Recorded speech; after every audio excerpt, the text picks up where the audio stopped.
ഇത്രയും വലിയൊരു മഹാനടൻ ആദ്യമായിട്ട് സിനിമ സംവിധാനം ചെയ്തു. നല്ല കട്ട ഫ്രെയിമായിരുന്നു, നല്ല വിഷ്വലായിരുന്നു.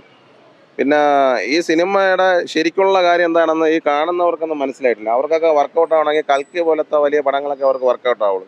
ഇതിലെ ശരിക്കും സീരിയസ്നെസ് എന്താണെന്ന് വെച്ച് കഴിഞ്ഞാൽ നമുക്ക് ആത്മീയത എന്താണെന്ന് നമ്മൾ മനസ്സിലാവും. അതായത് ഞാനും ഇപ്പോൾ ബ്രോയുമായിട്ടുള്ള ഒരു മുൻകാലമായിട്ടുള്ള വർഷങ്ങൾക്ക് മുമ്പുള്ള ഒരു ആത്മീയ ബന്ധം, ആ ഒരു ആത്മബന്ധമാണ് ഈ സിനിമയിൽ കൊണ്ടുവന്നിരിക്കുന്നത്. അതാണ് ഈ ബറോസ് പപ്പ എന്ന് പറയുന്നതും ഒരു കൊച്ചുമായിട്ടുള്ള ഒരു സ്റ്റോറിയാണ് ഈ പടം. അതാണ് ഒരു ആത്മബന്ധം. അതാണ് ആ കൊച്ചിന് കാണുമ്പോഴത്തേക്ക് ഒരാളെ കാണുമ്പം ഞാനും ഇപ്പം നിങ്ങളുമായിട്ട് സംസാരിക്കുന്നത് ഭയങ്കര ഇന്ന് നമ്മൾ ഇതുവരെയായിട്ടും കണ്ടിട്ടില്ല. ഒരുപാട് വർഷം 10-25 വർഷത്തിന് ശേഷം നമ്മൾ കാണുകയാണ്.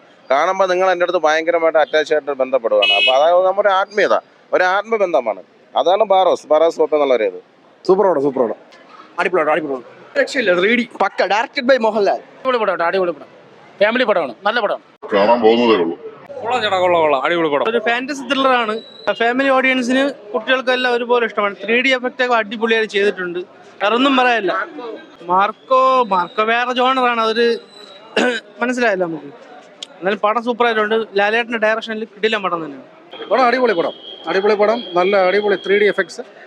നമ്മൾ ഒരു 4-5 ഷോട്ട്സ് നമ്മൾ ജസ്റ്റ് ഒന്ന് ഞെട്ടും. 3D എഫക്റ്റ് ഉണ്ടല്ലോ, ഞെട്ടും. നല്ല ഡയറക്ഷൻ, മനോഹരമായിട്ട് ചെയ്തിട്ടുണ്ട്. നല്ലൊരു ക്ലാരിറ്റി, വിർച്വൽ ക്ലാരിറ്റി. അടിപൊളി പടം. നല്ല സിനിമയായിരുന്നു.